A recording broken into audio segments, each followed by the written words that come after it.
and mentors. Dooku was alive, and the others breathed no more. The painful reverie lasted but a moment. Ventress knew her weaknesses, and knew how to bypass them. They were liabilities she had run across more than once in her solo career as a bounty hunter.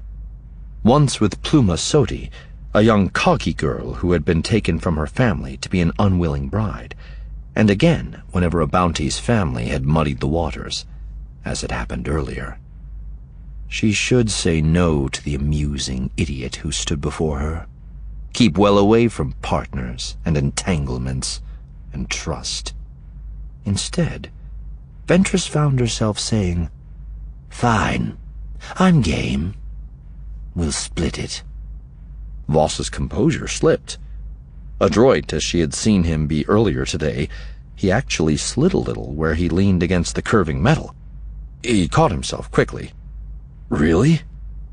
At his unabashed delight and surprise, a warning flare went up somewhere deep inside her. "Guard yourself." It was too late now, though. Her voice was hard as she replied. "But there's no way I'm carrying you." She shoved a stiffened finger pointedly into his broad chest.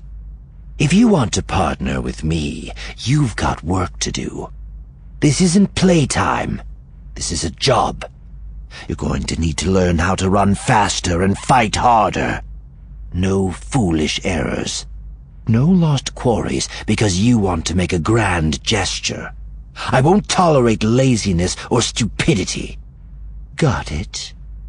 Surprise, quickly hooded, flashed in his eyes. The grin re-emerged in its dazzling brilliance. "Always feisty. But you might make a decent partner yet." "You could use a little bit more training." She strode up the ramp and started to climb up the ladder. He followed. "I think you'll find I'm up to the task," he said. Ventress glanced down at him to notice he was appreciatively eyeing her derriere. "That won't be happening," she said dryly. "I don't mix business with pleasure." "You don't know what you're missing," he insisted. "Then I'll have to remain happily ignorant. And you'll remain alive. For now, anyway. If you're going to get half the pay, you'll need to do half the work. And we'll need to line up twice as many jobs. Come on." "Okay. Partner." As she climbed quickly with Voss behind her, Ventress found herself hiding a smile. Chapter 8. Voss had thought Ventress had been teasing him with the whole run faster, fight harder, you need training bit.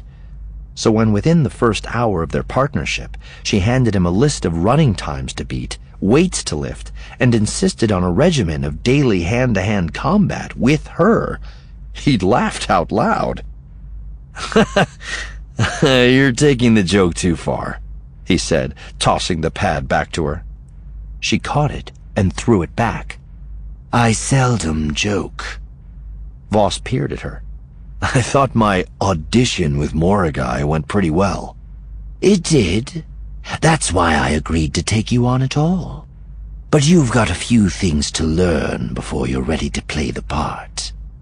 He did not like her choice of words, as they hit too close to the truth. Voss had been careful not to use the force around her, but he had been in physical training since he could walk. Was Ventress attempting to assert herself over him, as Kenobi had warned she might? Or did she really just not see how good he was? Or did she already suspect that he was a Jedi? "I'm fine, thanks," he said. Ventress folded her slender arms. "Tell you what, if you can knock me out, you can skip the extra training." "Oh, there is no way this is going to end well. I don't like hitting a woman." "Then every woman you fight is going to win. An enemy is an enemy, Voss, regardless of size, species, or sex." There was no getting out of it. While the Banshee bore them through hyperspace, they went down into the cargo hold. Voss limbered up, cracked his neck, and while he was settling into position, she sprang. He darted to the right, his hand closing on her ankle. Deftly, she twisted in midair. Voss almost dodged her other foot as it descended onto his face, but reminded himself to be slower than usual and not use the force. He did, however, turn his head so her kick struck his cheek and not his nose. His stumble was exaggerated, but the grunt of pain was not. Ventress let him catch his breath, and they circled. "Quick reaction, grabbing my foot," she said grudgingly. Inwardly, he grimaced that it hadn't escaped her notice. Kenobi had said she was sharp. He smirked, hoping he looked overconfident. "See? I'm better than you thought." He blocked the lightning-fast punch, but pulled his own. This was turning out to be more challenging than he'd expected. How hard was too hard to punch her? Should he really try to knock her out? While Voss was pondering, drawing his fist back for another blow, Ventress seized his other arm and pulled. Voss decided to let the whole mess conclude and permitted himself to be thrown. Honestly, he had to admit, it wasn't that hard. Ventress was unobtrusively using the force. An ordinary opponent would never have noticed it. He landed on the hard metal of the cargo floor, and her knee was on his throat. Ventress rolled her eyes, then extended a hand to haul him to his feet. "I guess I don't get to skip the extra training," Voss said, massaging his throat.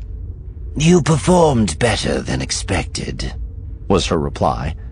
She picked up the pad with her instructions and tossed it to him. "But you can do better." So now, Quinlan Voss, Jedi Master, was once again in training. After the first few sessions, he found himself actually glad of it. Not only did Ventress fight dirty and ruthlessly, but she fought extraordinarily well. He'd seen a lot of it in their first hunt together, but that had only been the tip of the iceberg. Voss supposed it was only to be expected from someone trained by Count Dooku.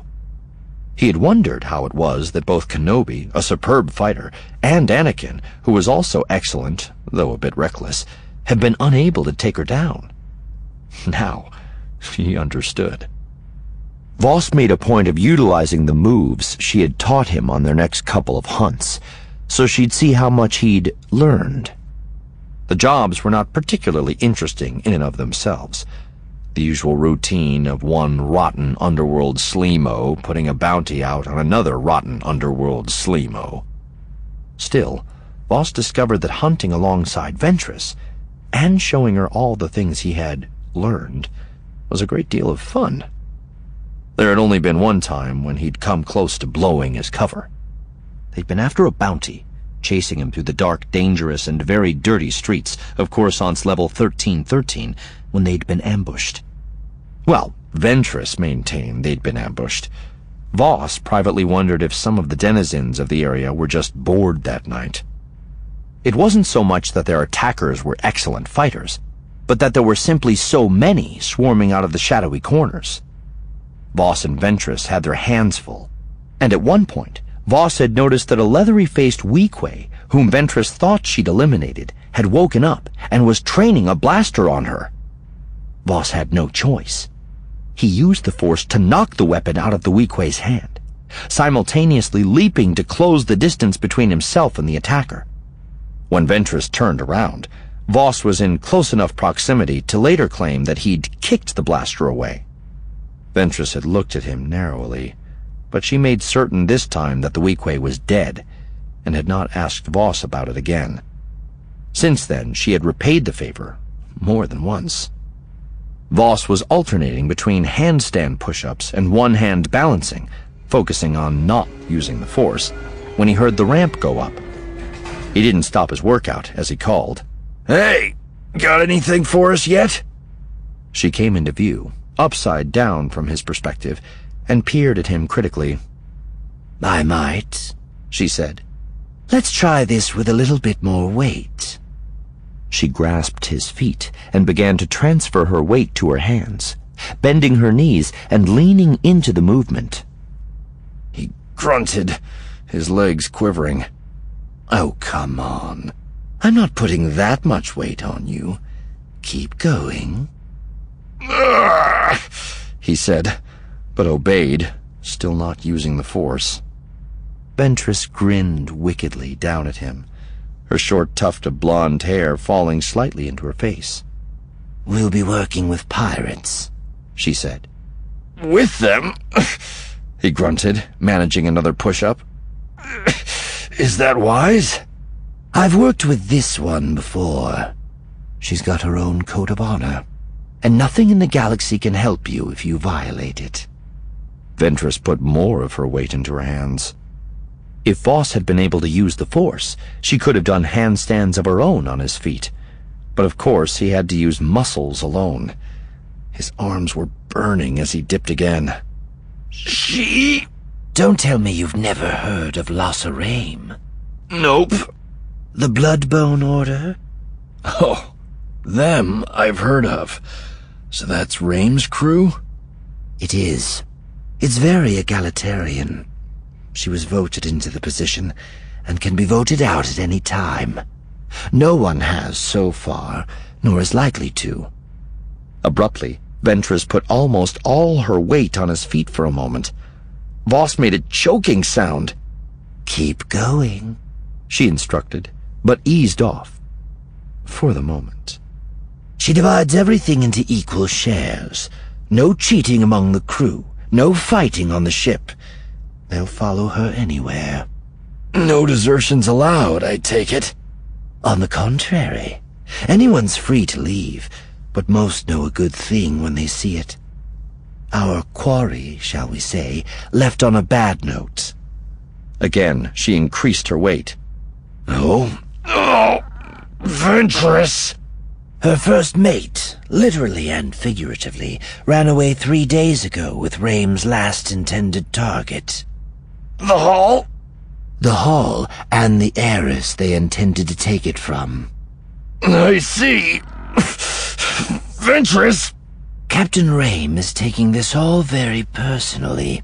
So much so that there's quite a lucrative bounty on his head. Ventress appeared ignorant of Voss's imminent collapse. What will happen to him? Even I don't particularly care to find out. Think pirate justice combined with jilted lover. I get the picture. Ventress, you really should... She let go, but not without yanking on his foot first. With a yelp, Voss collapsed into a heap. Ouch, he said. Better do a few more. You just like watching me, he said, untangling himself. Never said I didn't, she replied. You could do more than watch, he said, and winked. For a terrible moment, she didn't reply, and he thought she was calling his bluff. Then she rolled her eyes. Since you brought it up, it's time I familiarize you with a new strategy. It's an easy one. This former lover of Raim's has an eye for women, so we bait him. It took Voss a second to figure out what she meant. You mean you?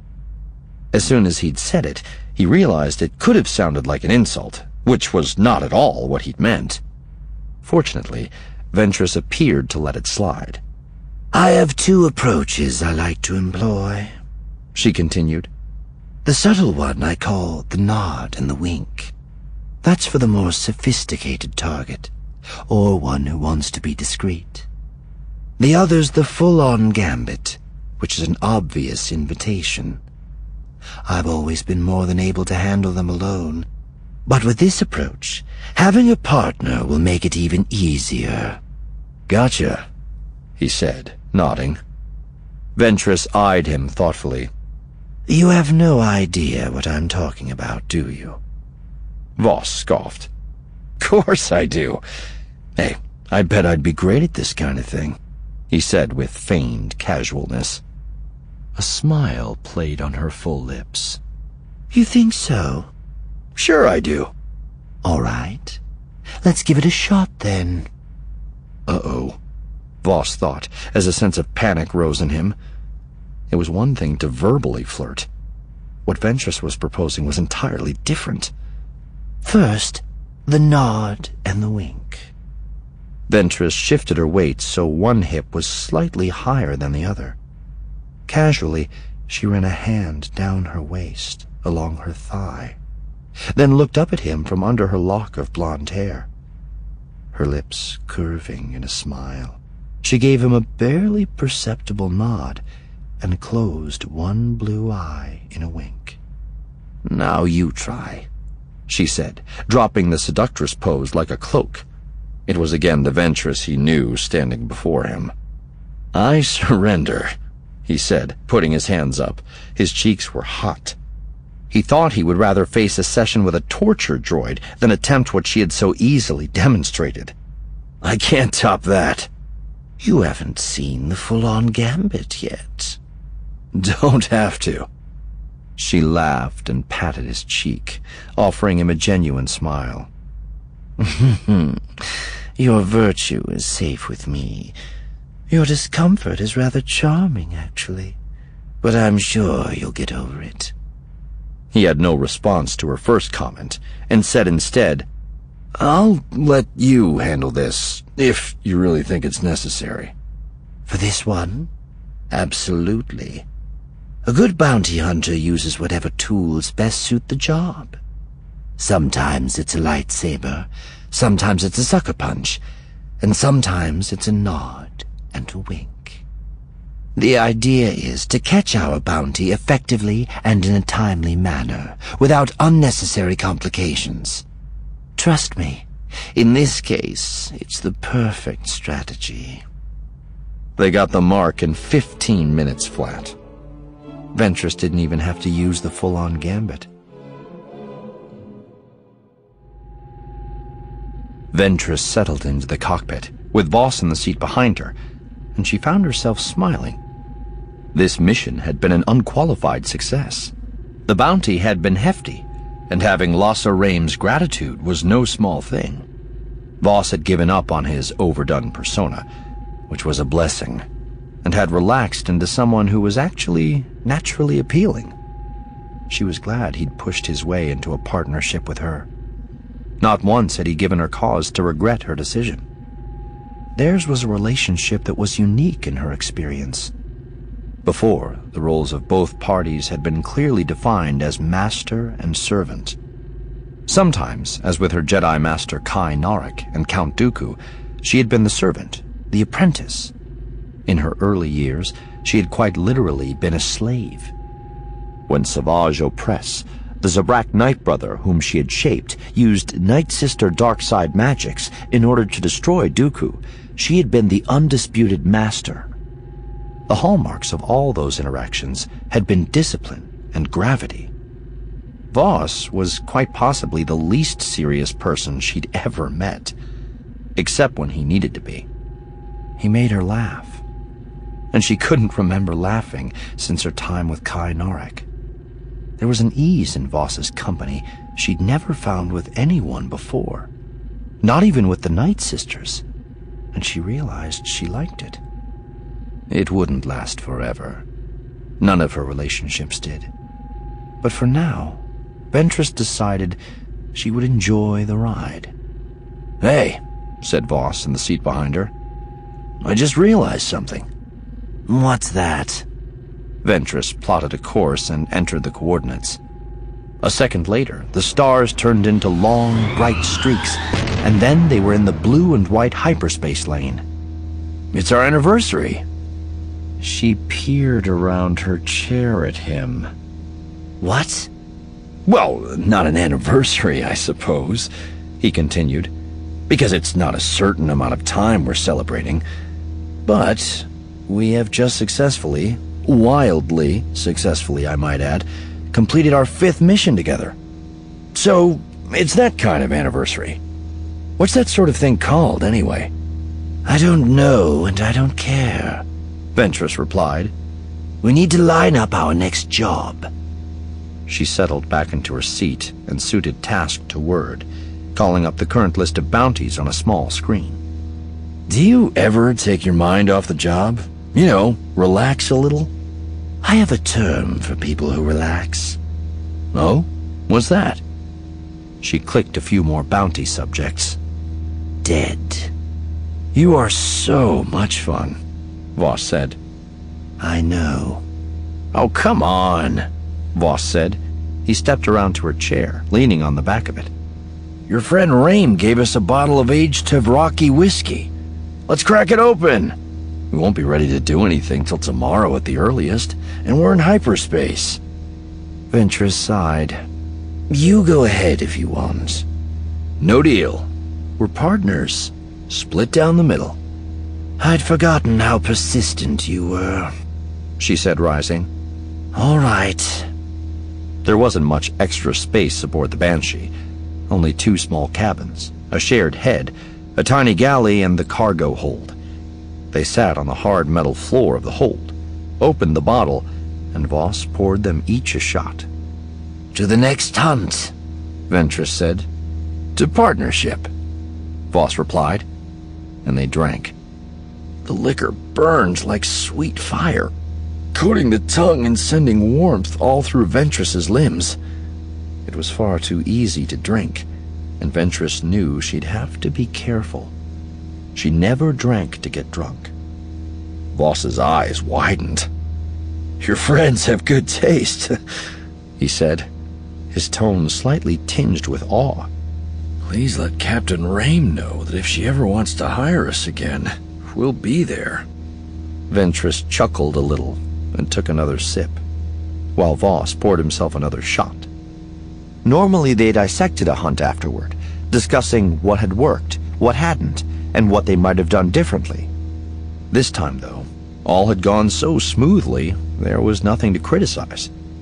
So instead, Voss asked her about some of the weapons they were considering purchasing, and moves he'd seen her do. Ventress tensed slightly when he inquired about the lightsaber. By this point, her partner was a trifle worse, or better, for the alcohol, and she suspected it was making him less cautious. He'd never asked about her lightsaber before. I thought only Jedi used them, he said. You thought wrong. You can find them on the black market easily enough. I would have thought you'd know that. Don't need to trade in the black market, he said. He waved a hand, indicating their Stark vessel. A simple existence is ours. He slurred his words slightly, drained his glass, and reached for the bottle. You spill a single drop of that, it comes out of your pay, Ventress warned. He laughed. So, he continued, pouring with great focus, you got it on the black market. Who trained you? It's a sword. I know how to use swords. It wasn't exactly a lie. Voss stretched out on his back, using one arm for a pillow and propping the shot on his chest with the other. His gaze, as he regarded her, looked slightly unfocused. Ventress turned the tables. What about you, Voss? What's your story? She was expecting some kind of wisecrack. Instead, Voss looked as if he had no idea how to answer. He turned his head, gazing up at nothing. You know, he said, his voice slightly slurred and touched with surprise. I don't think I have a story. Everyone has a story, Ventress pressed, curious now. He raised his head, drained the glass, and set it down. Not me. I mean, I've done things, seen things. Things have happened to me, but I don't think I have a story. This had clearly never occurred to him.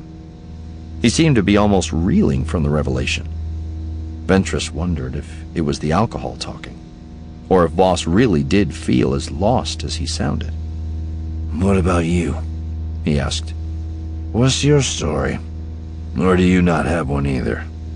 Oh, I have a story, all right, Ventress said. Quite a lot of stories, actually. The story of a girl given into slavery, of a Jedi Padawan, of a Dark Master's apprentice, of a Night Sister. But none of them end well. She frowned into her glass. Maybe the delicious liquor was having an effect on her, too. She was seldom maudlin, and she didn't like it. "I wonder," Voss mused, turning again to look at her. "What's worse, to have unhappy stories, or to have no story at all?" Tonight's story ends with sleep. Ventress was done. She got to her feet. Voss didn't emulate her right away. Voss, can you get up? "Yep," he assured her. Are you lying? Maybe.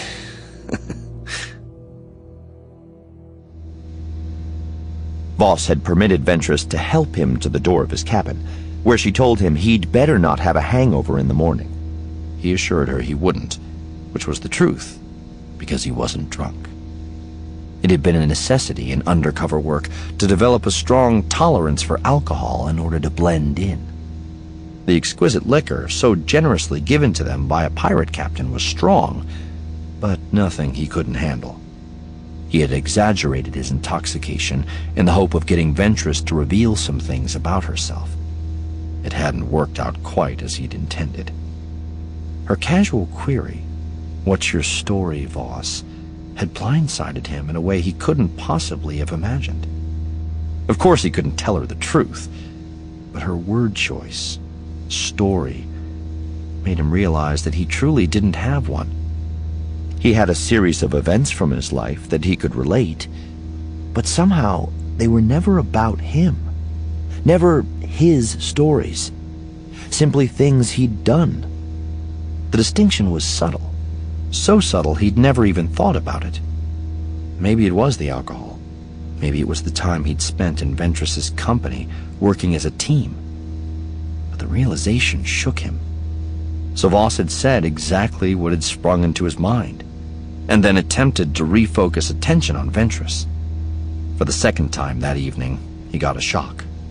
He was willing to bet 1,000,000 credits that Ventress, too, had replied honestly. And her answer had surprised and shaken her, just as Voss's answer had rattled him. He rubbed his tired eyes. He was likely reading too much into everything tonight. His belly was still pleasantly warm from the alcohol, but his thoughts were discordant. Voss stretched out on the bed, but sleep would not come right away. The words he'd spoken kept running through his brain. What's worse, to have unhappy stories, or to have no story at all? Voss had no answer.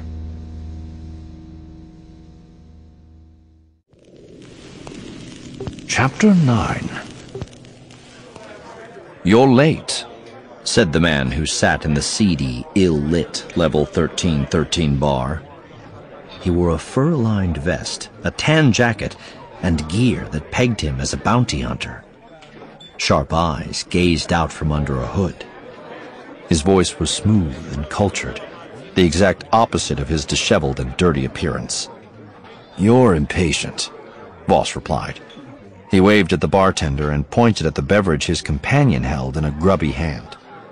A moment later, a BD-3000 droid, her pale metal face smooth and her torso painted a garish scarlet, plunked a shot glass down in front of Voss. One articulated lid closed over a blank eye in a wink. Then the droid sidled off. Voss took a sip. Predictably, the beverage wasn't very strong. Obi-Wan Kenobi always eschewed the heavier stuff when he was on a mission. "I am, rather," Kenobi said, "and I'm not alone. I've been getting pressure from the Council.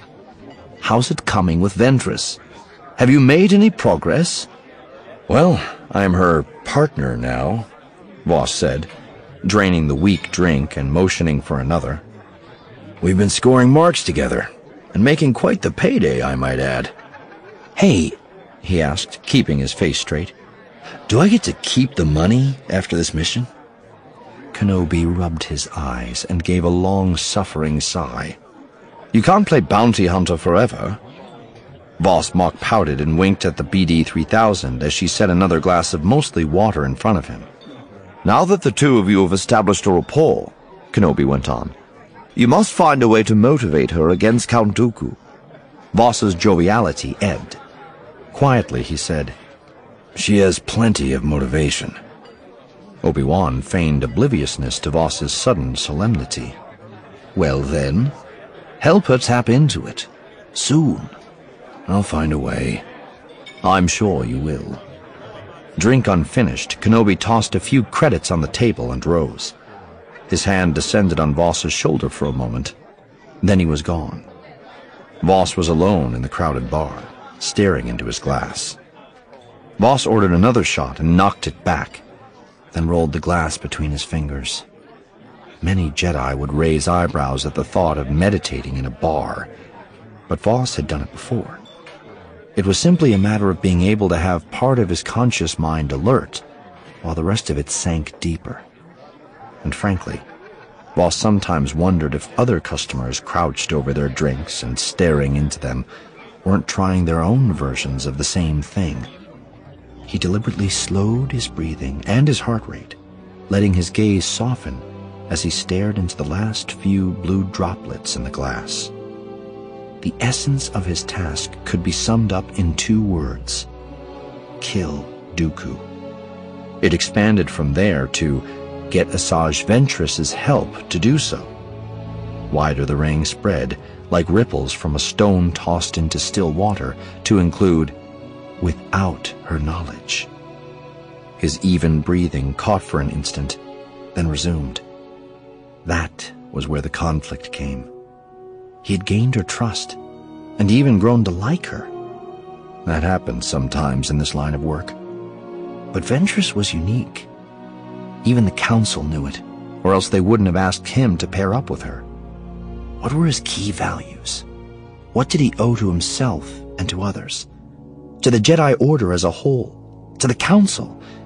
To his partner? He was a Jedi, all but born in the temple. Surely he owed them his absolute obedience. The task was a worthy one.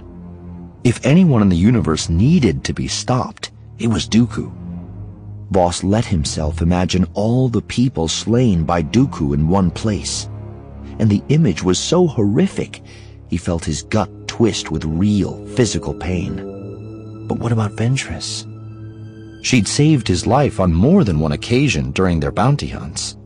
He owed her. And what about himself? The thought instantly snapped Voss out of his meditation. Jedi did not think about themselves, their own wants or needs or desires. Keep it together, he told himself. You're using her, yes, but you're not doing anything she doesn't want. And you know, when it comes down to it, she's going to want to kill Dooku. Even his reasoning did not shake the feeling that he was doing something wrong, and he was unable to fall back into his meditation. He ordered another shot and sat at the table for a long time. Ventress paused in her welding as Voss approached. She had needed to take a couple of hours in relative safety to install some modifications to the Banshee. They had opted to land here, on a platform extending from the inner curve of one of the massive portals that burrowed its way into the Coruscant Undercity. Voss had taken advantage of the chance to restock their supplies. Ventress permitted herself to silently marvel at the fact that she had let someone else take her hard-earned credits, and that she hadn't had a moment's concern about whether he and the supplies would return. She flipped up the protective visor and gave him a smile. "You seem to be in a good mood," he said. "I suppose I am," she replied. "No reason not to be. We're stocked up, the new modifications to the ship are almost complete, and I've managed to secure another job for us." She extinguished the torch and removed the visor. Striding up the Banshee's ramp, Voss caught up to her, and they fell into easy step together. "Oh? Where are we headed?" "We're going to Obadiah to see the Pikes." Voss made a sour face. Ventress supposed she couldn't blame him. Voss was almost annoyingly cheerful. No, she amended. Strike the almost. And the Pikes were not anybody's idea of fun. The Pike Syndicate liked to call itself a family, but it was driven by anything other than familial love. It was a crime syndicate, whose focus was on the distribution of highly illegal spice of all types, from the mild to the mind-destroying. A barrel of laughs being your partner. No one says you need to stick around, Ventress offered. Ah, but you'd miss me. You know you would. She didn't reply, only arched a brow. But she had to admit, if only to herself, he was right. Looks like we've got a welcoming committee, Voss observed. Obadiah was a world as unwelcoming as its inhabitants. Wreathed in mist, the major city was carved out of the jutting obsidian crags of the inhospitable terrain. Centuries ago, the Pikes had built structures from material that resembled deep green smoked glass. From these looming yet eerily beautiful structures, the wealthy and powerful gazed from luminous blue-green windows down at those less fortunate. Ventress settled the Banshee down onto one of the many landing platforms erected on spokes that jutted out from the main Pike citadel and peered out the viewport. Fife, she said. He's Marg Krim's major domo. I've worked with him before. Usually he thinks he's more than enough to handle the situation. This should be interesting. Come on. No fewer than 8 heavily armed guards flanked the strutting Fife. Ventress strode forward, Voss just a step behind her, and came to a stop in front of the Pike. No matter how often one interacted with them, the species always took getting used to. Taller and slighter than an average human, Pikes had long, spindly legs and arms that bore 3 fingers. Their heads were large, sleek, and elongated, with a tapered skull, yet their faces were undersized, small as a child's. The overall effect was unsettling. Fife, she said coolly. He didn't acknowledge her. His glowing magenta eyes were turned toward Voss, who stayed silent, thankfully, Ventress thought, though his arms were folded across his chest, and he met Fife stare for stare. Ventress regarded Fife for a moment, then, hoping that a brief acknowledgement would be enough for the openly curious Pike, said flatly, "My partner, Voss." Fife's head drew back in the characteristic Pike gesture for surprise. He stared at Ventress. "A partner? You? That's new." He looked Voss up and down and said to him, "You must be pretty good for this one to trust you." "I am," Voss replied matter-of-factly. Fife motioned for them to follow. The 8 guards tramped in silent menace behind them as Fife led them through the halls of the Pike Palace. They strode through a marble entrance, the warm, sand-colored stone floor flanked by massive, dark pillars that emitted green illumination. While the design and artistry of the entranceway was beautiful, Ventress caught glimpses of languid movement in alcoves on each side, and the brief gleam of glazed eyes. It was hard not to cough from the sickly sweet smell of spice. Attractive the place was, but what went on here was unpleasant indeed. She returned her attention to Fife.